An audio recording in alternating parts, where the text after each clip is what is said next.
Assalamualaikum warahmatullahi wabarakatuh. Selamat pagi semuanya. Alhamdulillah hari ini kita dipertemukan kembali dalam kondisi sehat ya. Teman-teman semua, hari ini kita akan membahas tentang penata laksanaan medis gangguan persarafan. Namun seperti biasanya untuk mengawali kegiatan kita pada pagi hari ini, mari kita berdoa dulu sesuai dengan keyakinan kepercayaan kita masing-masing. Berdoa mulai. Selesai. Baik, teman-teman, kemarin kita sudah bahas tentang patofisiologi. Hari ini kita akan membahas tentang penata laksanaan medis gangguan persarafan. Nanti ada beberapa masalah persarafan yang akan kita bahas. Hanya 5 topik ya, 5 topik yang spesifik, dan kasus ini sering muncul ya di lingkungan sekitar kita ya, atau pada saat kita terjun di lapangan ataupun di pelayanan kesehatan. Nah, penata laksanaan medis ini nanti kita akan bahas dulu ya, mulai dari definisinya, penyebabnya apa, kemudian patofisiologinya seperti apa, sampai dengan penata laksanaan medisnya gitu ya. Tetap semangat, mari kita simak, mari kita dengarkan bersama-sama. Yuk. Baik, yang pertama kita akan bahas tentang penata laksanaan medis pasien miastenia gravis ya. Apa itu miastenia gravis? Miastenia gravis merupakan bagian dari penyakit neuromuskular. Miastenia gravis adalah gangguan yang mempengaruhi transmisi neuromuskular pada otot tubuh yang kerjanya di bawah kesadaran seseorang atau volunteer. Miastenia gravis merupakan kelemahan otot yang parah dan satu-satunya penyakit neuromuskuler dengan gabungan antara cepatnya terjadi kelelahan otot volunteer dan lambatnya pemulihan. Bisa memakan waktu 10-20 kali lebih lama dari normal. Penyebabnya apa? Yang pertama ada autoimun, yang kedua virus, ketiga pembedahan, 4 stres, 5 alkohol, 6 tumor mediastinum, 7 obat-obatan. Untuk patofisiologinya, antibodi langsung menuju ke reseptor asetilkolin di neuromuscular junction otot skeletal. Hal ini mengakibatkan penurunan jumlah reseptor nikotinik asetilkolin pada motor end plate, sehingga mengurangi lipatan membran postsinap dan melebarkan celah sinap. Manifestasi klinis yang muncul yakni kelemahan otot mata dan wajah ya. Kelemahan otot bulbar ya, biasanya ditandai dengan otot-otot lidah yang melemah ya, sehingga terjadi kesulitan mengunyah. Kemudian ada kelemahan otot anggota gerak, kelemahan otot pernafasan. Berikutnya ini adalah klasifikasi miastenia yang kelompok 1, miastenia okuler, hanya menyerang otot-otot okuler disertai ptosis dan diplopia, sangat ringan, tak ada kasus kematian. Kemudian ada kelompok miastenia umum meliputi miastenia umum ringan yang ada tanda klinisnya yaitu awitan atau onsetnya lambat, biasanya pada mata, lambat laun menyebar ke otot-otot rangka dan bulbar. Sistem pernafasan tidak terkena, respon terhadap terapi obat baik, angka kematian rendah. Kemudian ada miastenia umum sedang, awitannya bertahap dan sering disertai gejala-gejala okular, lalu berlanjut semakin berat dengan terserangnya seluruh otot-otot rangka dan bulbar. Disatria, disfagia, dan sukar mengunyah lebih nyata dibandingkan dengan miastenia gravis umum ringan. Otot-otot pernafasan tidak terkena. Respon terhadap terapi obat kurang memuaskan dan aktivitas klien terbatas, tetapi angka kematian rendah. Selanjutnya ada miastenia umum berat. Ada 2 macam, fulminan akut dan lanjut. Untuk yang fulminan akut, awitan yang cepat dengan kelemahan otot-otot rangka dan bulbar dan mulai terserangnya otot-otot pernafasan. Biasanya penyakit berkembang maksimal dalam waktu 6 bulan. Respon terhadap obat buruk, insiden krisis miastonik kolinergik maupun krisis gabungan keduanya tinggi. Tingkat kematiannya tinggi. Kemudian yang lanjutan, Miastenia gravis berat timbul paling sedikit 2 tahun setelah awitan gejala kelompok 1 ataupun yang kedua. Miastenia gravis dapat berkembang secara perlahan atau tiba-tiba. Respon terhadap obat dan prognosisnya buruk. Krisis miastenia. Miastenia dengan kelemahan yang progresif dan terjadi gagal nafas, mengancam jiwa. Kelanjutan dari miastenia generalisata berat. Onset terjadi tiba-tiba dan biasanya dipicu oleh infeksi saluran pernafasan atas yang berkembang menjadi bronkitis atau pneumonia. Pekerjaan fisik yang berlebihan melahirkan penggunaan urus-urus ini merupakan faktor predisposisi miastenia krisis. Pemeriksaan diagnostik yang bisa dilakukan untuk mendiagnostik klien dengan miastenia meliputi ada pemeriksaan laboratorium, ada imaging, pemeriksaan klinis, kemudian tes tensilon, tes kolinergik, tes prostigmin, pemeriksaan EMNG, pemeriksaan antibodi, evaluasi timus, diagnosis banding, dan pengobatan. Penata laksanaannya, yang pertama, periode istirahat yang sering selama siang hari menghemat kekuatan. Yang kedua, obat antikolinesterase diberikan untuk memperpanjang waktu paruh asetilkolin di taut neuromuskuler. Obat harus diberikan sesuai jadwal setiap hari untuk mencegah keletihan dan kolaps otot. Obat antiinflamasi digunakan untuk membatasi serangan autoimun. Krisis miastenik dapat diatasi dengan obat tambahan dan bantuan pernafasan jika perlu. Krisis kolinergik diatasi dengan atropin atau penyekat asetilkolin dan bantuan pernafasan sampai gejala hilang. Terapi antikolinesterase ditunda sampai kadar toksik obat diatasi.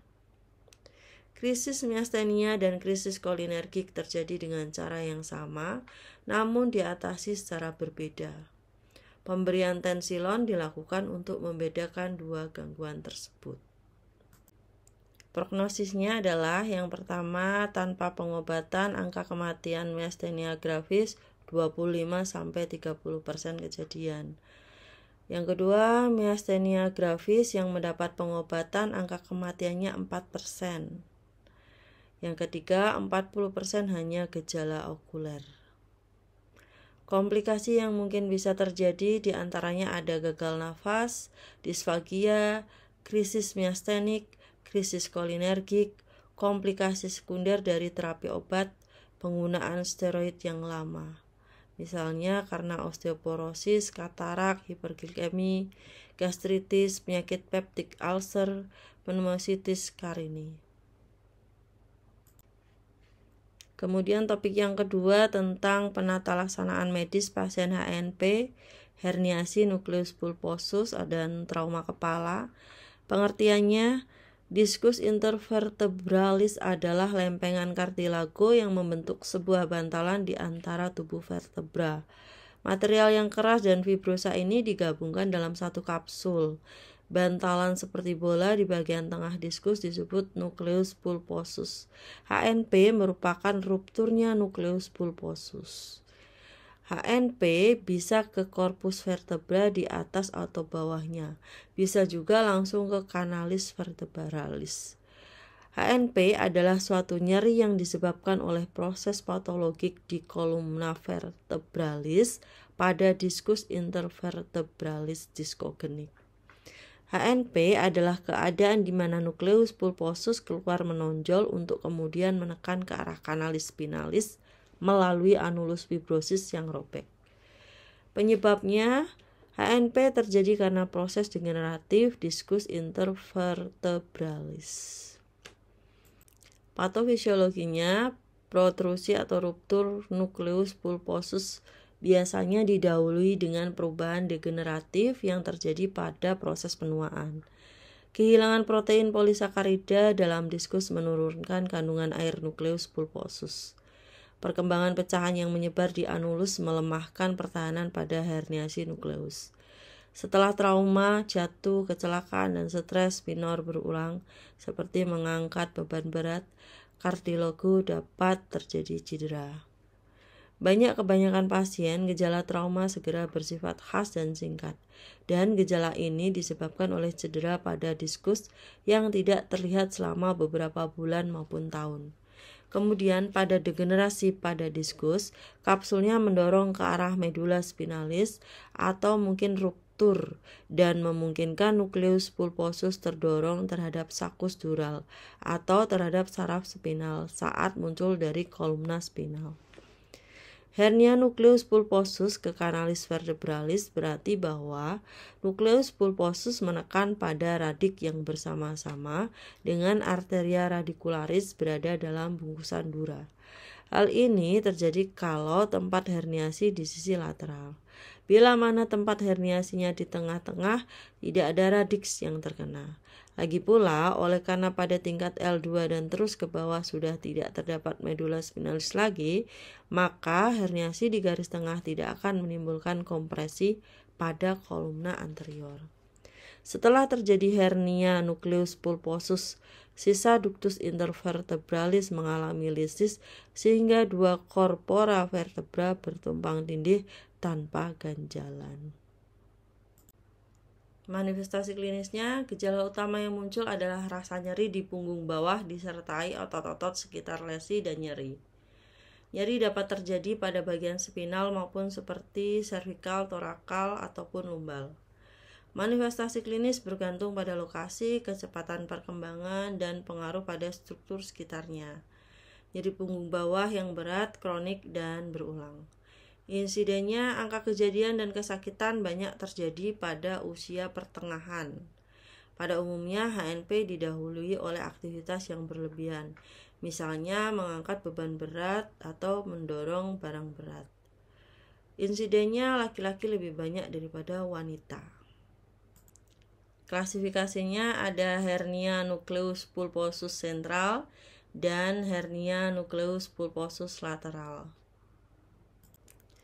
Penata laksanaannya meliputi terapi konservatif, terapi operatif atau pembedahan, dan rehabilitasi. Terapi konservatif meliputi tirah baring, meredakan nyeri, fisioterapi, traksi, medikamentosa. Tirah baring, penderita harus tetap berbaring di tempat tidur selama beberapa hari dengan sikap yang baik, dengan sikap dalam posisi setengah duduk di mana tungkai dalam sikap fleksi pada sendi panggul dan lutut.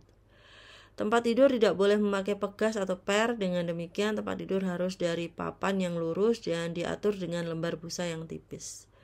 Tirah baring bermanfaat untuk nyeri punggung bawah mekanik akut. Lama tirah baring tergantung pada berat ringannya gangguan yang dirasakan penderita. Pada HNP memerlukan waktu yang lebih lama. Setelah berbaring dianggap cukup, maka dilakukan latihan atau dipasang korset untuk mencegah terjadinya kontraktur dan mengembalikan lagi fungsi-fungsi otot.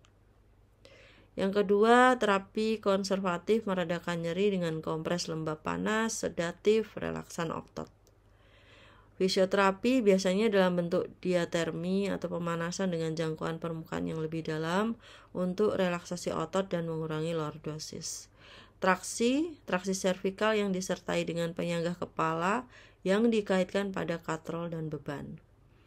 Medikamentosa simptomatik, contohnya analgetik, salisilat, paracetamol, kortikosteroid, prednisolon, antiinflamasi non-steroid seperti piroksikan, antidepresan traksiklik, amitriptilin, obat penenang minor, diazepam, klordiazepoksid, lalu yang sifatnya kausal, kolagen.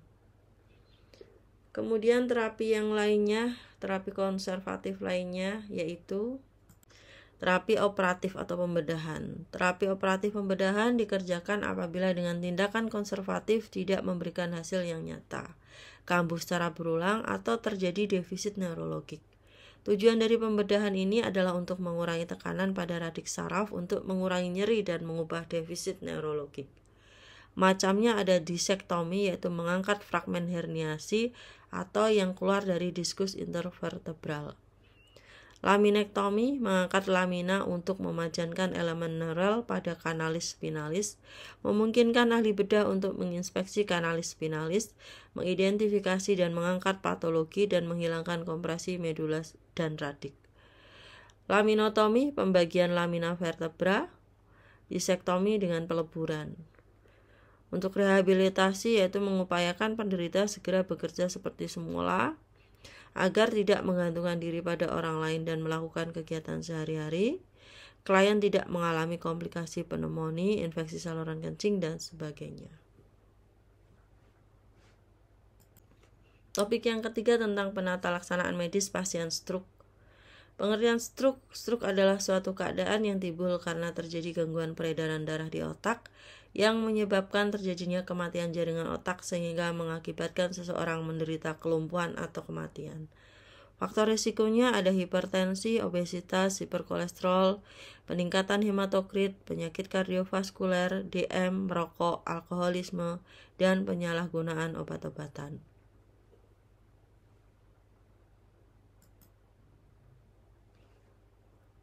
Etiologinya, beberapa keadaan di bawah ini dapat menyebabkan stroke, antara lain trombosis cerebral. Trombosis ini terjadi pada pembuluh darah yang mengalami oklusi, sehingga menyebabkan iskemik jaringan otak yang dapat menimbulkan ødem dan kongesti di sekitarnya. Trombosis biasanya terjadi pada orang tua yang sedang tidur atau bangun tidur. Hal ini dapat terjadi karena penurunan aktivitas simpatis dan penurunan tekanan darah yang dapat menyebabkan iskemik cerebral. Tanda dan gejala neurologis seringkali memburuk pada 40 jam setelah trombosis.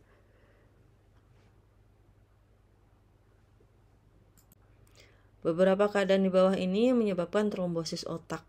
Di antaranya ada arteriosklerosis, hiperkoagulasi pada polisitemia, dan arteritis. Arteriosklerosis mengerasnya pembuluh darah serta berkurangnya kelenturan atau elastisitas dinding pembuluh darah. Hiperkoagulasi pada polisitemia, misalnya darah bertambah kental, peningkatan viskositas atau hematokrit meningkat, dapat melambatkan aliran darah cerebral. Arteritis, radang pada arteri. Ketiga hal ini bisa menyebabkan trombosis. Yang menyebabkan stroke selain trombosis ada juga emboli. Emboli atau emboli cerebral merupakan penyumbatan pembuluh darah otak oleh bekuan darah, lemak, dan udara. Pada umumnya emboli berasal dari trombus di jantung yang terlepas dan menyumbat sistem arteri cerebral. Emboli tersebut berlangsung cepat dan gejala timbul kurang dari 10-30 detik. Beberapa keadaan di bawah ini dapat menimbulkan emboli. Yang pertama, katup-katup jantung yang rusak akibat rheumatic heart disease, myocard infarct, fibrilasi. Keadaan aritmia menyebabkan berbagai bentuk pengosongan ventrikel sehingga darah terbentuk gumpalan kecil dan sewaktu-waktu kosong sama sekali dengan mengeluarkan embolus-embolus kecil. Endokarditis oleh bakteri dan non-bakteri menyebabkan terbentuknya gumpalan-gumpalan pada endokardium. Penyebab stroke yang ketiga yaitu hemoragi, yaitu perdarahan intrakranial atau intracerebral, termasuk perdarahan dalam ruang subarachnoid atau ke dalam jaringan otak sendiri. Perdarahan ini dapat terjadi karena aterosklerosis dan hipertensi. Akibat pecahnya pembuluh darah otak menyebabkan perembesan darah ke dalam parenkim otak yang dapat mengakibatkan penekanan, pergeseran, dan pemisahan jaringan otak yang berdekatan. Sehingga otak akan membengkak, jaringan otak tertekan sehingga terjadi infak otak, ødem, dan mungkin herniasi otak. Penyebab perdarahan otak yang paling lazim terjadi yaitu yang pertama aneurisma Berry, biasanya defek kongenital, aneurisma fusiformis dari arteriosklerosis, aneurisma miokotik dari vaskulitis nekros dan emboli septis, malformasi arteri venus, terjadi hubungan persambungan pembuluh darah arteri sehingga darah arteri langsung masuk ke vena. Ruptur arteri cerebral akibat hipertensi yang menimbulkan penebalan degenerasi pembuluh darah. Selanjutnya stroke juga bisa disebabkan karena hipoksia umum. Misalnya karena hipertensi yang parah, kardiak pulmonari arrest, kardiak output turun akibat aritmia. Yang kelima, hipoksia setempat. Misalnya karena spasme arteri cerebral yang disertai perdarahan subarachnoid, vasokonstriksi arteri otak disertai sakit kepala migrain. Patofisiologinya, infak cerebral adalah berkurangnya suplai darah ke area tertentu di otak. Luasnya infak bergantung pada faktor-faktor seperti lokasi dan besarnya pembuluh darah dan adekuatnya sirkulasi kolateral terhadap area yang disuplai oleh pembuluh darah yang tersumbat. Suplai darah ke otak dapat berubah makin lambat atau makin cepat pada gangguan lokal, trombus, emboli, perdarahan, dan spasme vaskular, atau oleh karena gangguan umum, seperti hipoksia karena gangguan paru dan jantung.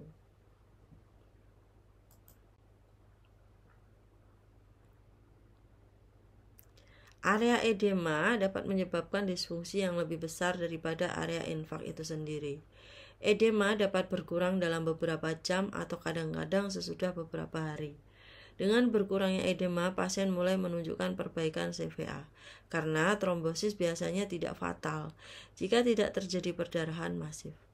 Oklusi pada pembuluh darah cerebral oleh embolus menyebabkan edema dan nekrosis diikuti trombosis. Jika terjadi septic infeksi akan meluas pada dinding pembuluh darah, maka akan terjadi abses atau ensefalitis. Atau jika sisa infeksi berada pada pembuluh darah yang tersumbat, menyebabkan dilatasi aneurysmia pembuluh darah.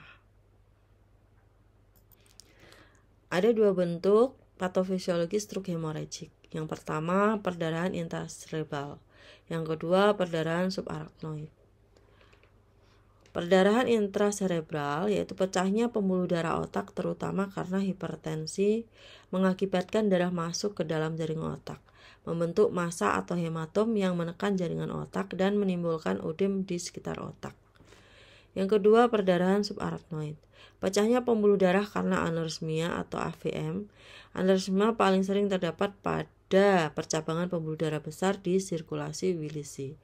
AVM dapat dijumpai pada jaringan otak di permukaan pia mater dan ventrikel otak ataupun di dalam ventrikel otak dan ruang subarachnoid. Pecahnya arteri dan keluarnya darah ke ruang subarachnoid mengakibatkan terjadinya peningkatan TIK yang mendadak, meregangnya struktur peka nyeri sehingga timbul nyeri kepala hebat. Sering pula dijumpai kaku kuduk dan tanda-tanda rangsangan selaput otak lainnya.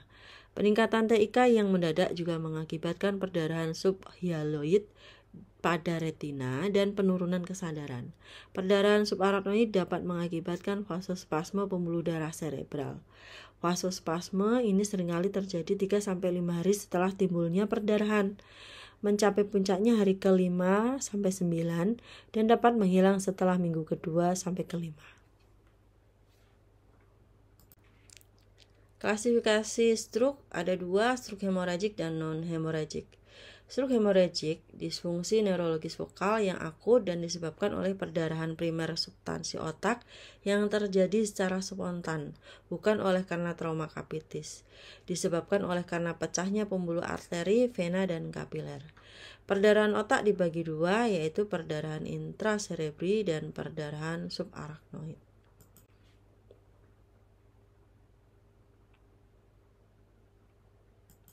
Selanjutnya, stroke non-hemorrhagic atau iskemik. Biasanya terjadi saat setelah lama beristirahat, baru bangun tidur, atau di pagi hari. Tidak terjadi perdarahan, namun terjadi iskemia yang menimbulkan hipoksia. Dan selanjutnya dapat timbul edema sekunder serta kesadaran umumnya baik.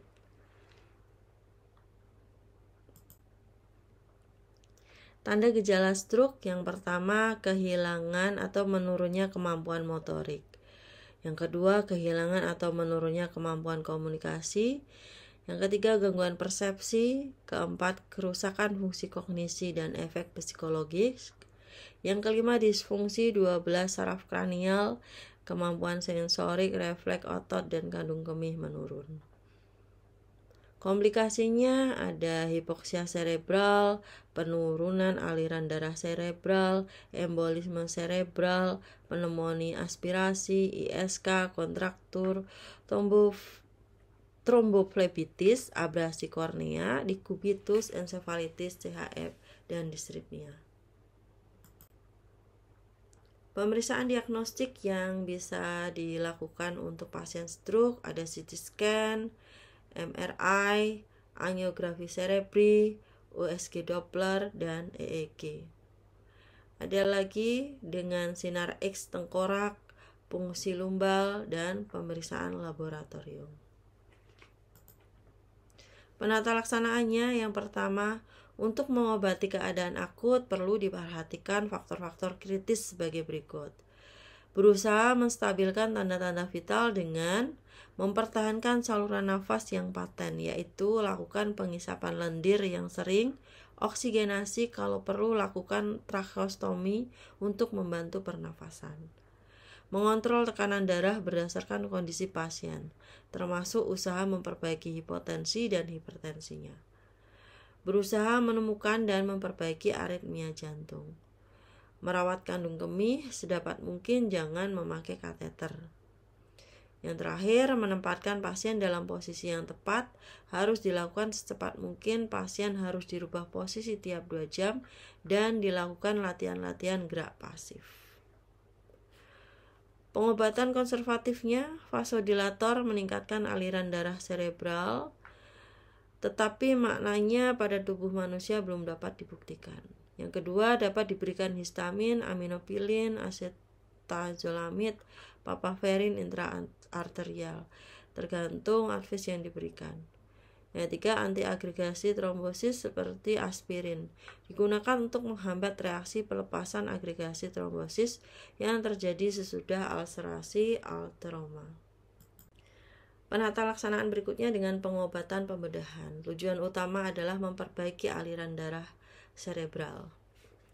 Yaitu yang pertama dengan endosterektomi karotis, membentuk kembali arteri karotis, yaitu dengan membuka arteri karotis di leher.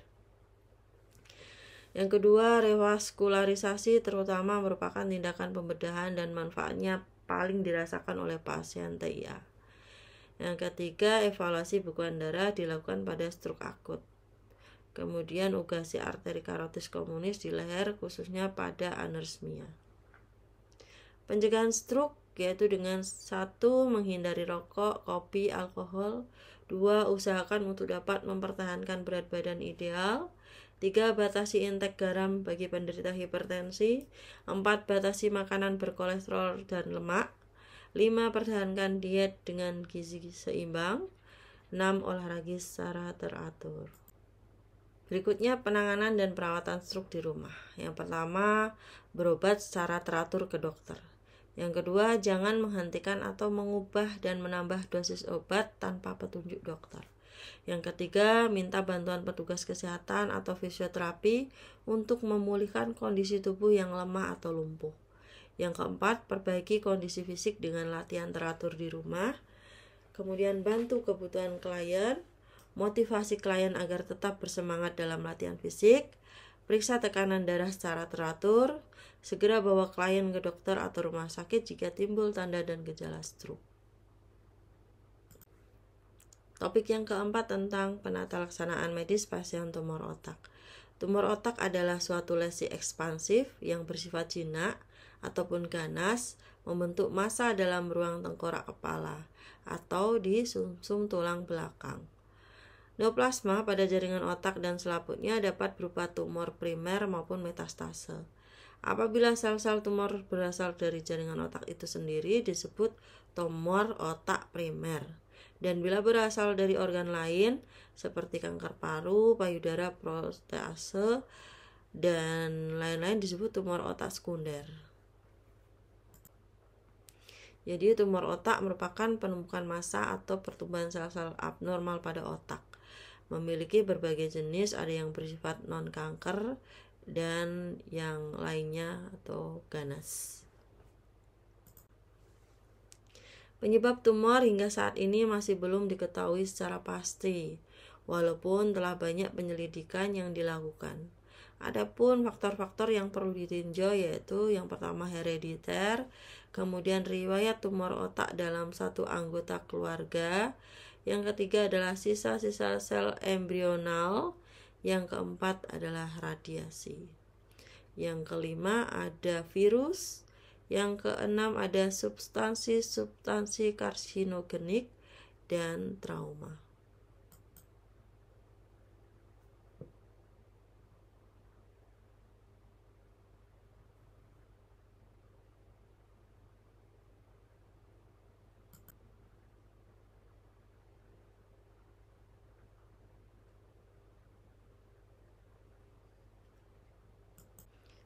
Patofisiologinya, tumor otak menyebabkan gangguan neurologik progresif. Gangguan neurologik pada tumor otak biasanya dianggap disebabkan oleh dua faktor. Gangguan vokal disebabkan oleh tumor dan kenaikan tekanan intrakranial. Gangguan vokal terjadi apabila terdapat penekanan pada jaringan otak dan infiltrasi atau invasi langsung pada parenkim otak dengan kerusakan jaringan neuron. Serangan kejang sebagai gejala perunahan kepekaan neuron dihubungkan dengan kompresi, invasi, dan perubahan suplai darah ke jaringan otak. Peningkatan tekanan intrakranial dapat diakibatkan oleh beberapa faktor, yaitu bertambahnya massa dalam tengkorak, terbentuknya edema sekitar tumor, dan perubahan sirkulasi cairan cerebrospinal.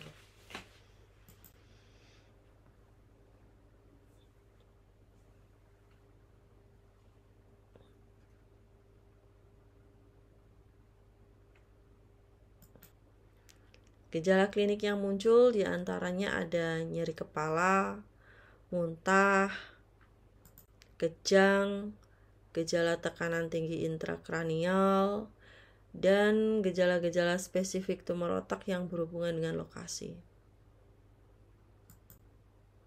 Ini dia gejala spesifik tumor otak yang berhubungan dengan lokasi. Bila di lobus frontal itu biasanya menimbulkan gejala perubahan kepribadian. Kalau yang terkena lobus parietal dapat menimbulkan gejala modalitas sensori kortikal hemionopsi homonim. Kemudian lobus temporal akan menimbulkan gejala hemionopsi bangkitan psikomotor yang didahului dengan aura atau halusinasi. Kemudian kalau yang terkena lobus oksipital itu menimbulkan bangkitan kejang yang didahului dengan gangguan penglihatan.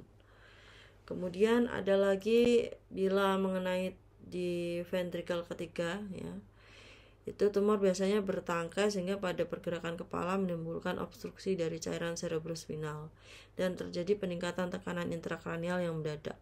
Pasien tiba-tiba nyeri kepala, penglihatannya kabur, penurunan kesadaran.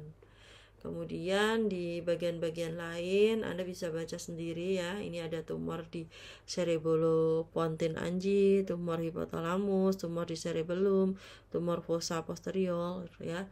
Ini akan muncul manifestasi klinis yang berbeda-beda. Untuk menegakkan diagnosis pada penderita yang dicurigai menderita tumor otak yaitu melalui anamnesa dan pemeriksaan fisik neurologik yang teliti. Adapun pemeriksaan penunjang yang dapat membantu yaitu CT scan dan MRI. Dari anamnesis kita dapat mengetahui gejala-gejala yang dirasakan oleh penderita yang mungkin sesuai dengan gejala-gejala yang telah diuraikan. Misalnya ada tidaknya nyeri kepala, muntah, kejang. Sedangkan melalui pemeriksaan fisik neurologik mungkin ditemukan adanya gejala seperti edem papil atau defisit lapang pandang. Komplikasinya ada gangguan fisik neurologis, gangguan kognisi, gangguan tidur, disfungsi seksual. Diagnosis bandingnya yaitu ada abses intracerebral, epidural hematom, hipertensi intrakranial benigna, dan meningitis kronik. Pemeriksaan diagnostik yang bisa dilakukan yaitu arterigrafi, CT scan, radiogram, elektroensefalogram, ekoensefalogram, sidik otak radioaktif. Untuk menata laksanaannya meliputi pembedahan, radioterapi, kemoterapi, manipulasi hormonal, dan terapi steroid. Pembedahan dilaksanakan untuk menegakkan diagnosis histologik dan untuk mengurangi efek akibat massa tumor, kecuali pada tipe-tipe tumor tertentu yang tidak dapat direseksi. Radioterapi biasanya merupakan kombinasi dari terapi lainnya, tapi tidak jarang pula merupakan terapi tunggal. Adapun efek samping pemberian radioterapi yaitu kerusakan kulit di sekitarnya, kelelahan, nyeri karena inflamasi pada nervus atau otot pectoralis, dan radang tenggorokan. Selanjutnya adalah dengan kemoterapi. Jika tumor tersebut tidak dapat disembuhkan dengan pembedahan, kemoterapi tetap diperlukan sebagai terapi tambahan dengan metode yang beragam. Pada tumor-tumor tertentu seperti meduloblastoma dan astrositoma stadium tinggi yang meluas ke batang otak, terapi tambahan berupa kemoterapi dan regimen radioterapi dapat membantu sebagai terapi paliatif. Pemberian obat-obatan anti tumor yang sudah menyebar dalam aliran darah memiliki efek samping, meliputi lelah, mual, muntah, hilang nafsu makan, kerontokan, membuat mudah terserang penyakit. Berikutnya ada penata laksanaan dengan manipulasi hormonal, biasanya dengan obat golongan tamoxifen untuk tumor yang sudah bermetastase atau sudah menyebar ke jaringan lain. Yang kelima, terapi steroid. Steroid secara drastis mengurangi edema sekeliling tumor intrakranial, namun tidak berefek langsung terhadap tumor. Jadi terapi steroid ini secara dramatis mengurangi edema sekeliling tumor intrakranial, namun tidak berefek langsung terhadap tumor. Topik yang kelima yaitu penata laksanaan medis pasien meningitis dan ensefalitis. Meningitis adalah suatu inflamasi di piameter arachnoid dan subarachnoid. Infeksi biasanya menyebabkan meningitis dan semikal meningitis juga dapat menjadi meningitis bisa akut atau kronik yang disebabkan karena bakteri, virus, jamur, ataupun parasit. Ini gambaran secara mikroskopis perbedaan antara meningis dan ensefalitis. Penyebab meningitis disebabkan oleh berbagai macam organisme, tetapi kebanyakan pasien dengan meningitis mempunyai faktor predisposisi, seperti fraktur tulang tengkorak, infeksi, operasi otak, atau sumsum tulang belakang. Penyebab meningitis antara lain ada kuman sejenis pneumococcus, E. coli, ya. Kemudian ada komplikasi penyebaran tuberkulosis primer, ada implantasi, ada aspirasi dari cairan amnion, dan ada faktor predisposisi seperti jenis kelamin laki-laki lebih sering dibandingkan wanita, dan faktor imunologi, defisiensi mekanisme imun, defisiensi imunoglobulin. Patofisiologinya, otak dilapisi oleh 3 lapisan, ya. Tadi ada durameter, arachnoid, dan piameter. Adanya etiologi yang menginvasi selaput otak menimbulkan reaksi antigen dan antibodi yang menimbulkan peradangan. Dengan adanya radang terbentuk transudat dan eksudat yang menimbulkan odem pada selaput otak. Odem menyebabkan sirkulasi jaringan serebral menurun, akibatnya timbul hipoksia.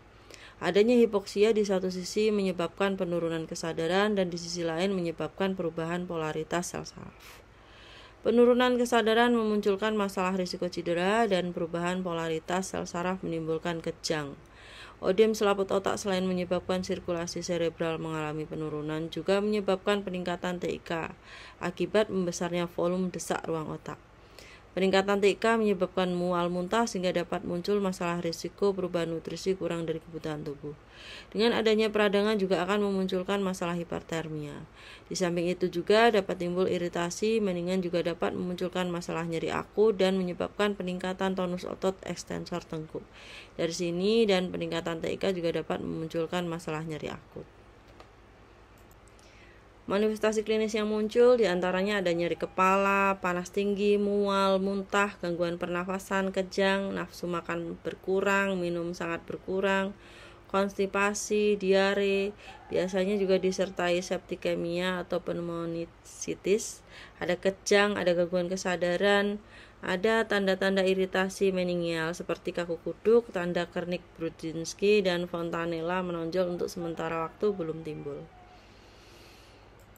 Pemeriksaan penunjangnya yaitu dengan pemeriksaan darah, pemeriksaan cairan otak, dan pemeriksaan radiologis. Penata laksanaan medisnya, keefektifan pengobatan tergantung pada pemberian dini antibiotik yang mampu menembus barier blood-brain ke dalam lapisan subarachnoid. Antibiotik penisilin, ampicillin, piperacillin atau salah satu cephalosporin, ceftriaxone sodium, cefotaxime sodium dapat digunakan. Paksemian hidroklorid tunggal atau kombinasi dengan rifampicin juga dapat digunakan jika bakteri telah teridentifikasi. Antibiotik dosis tinggi diberikan secara intravena. Dexamethasone dapat diberikan sebagai terapi tambahan pada meningitis akut dan meningitis pneumokokus.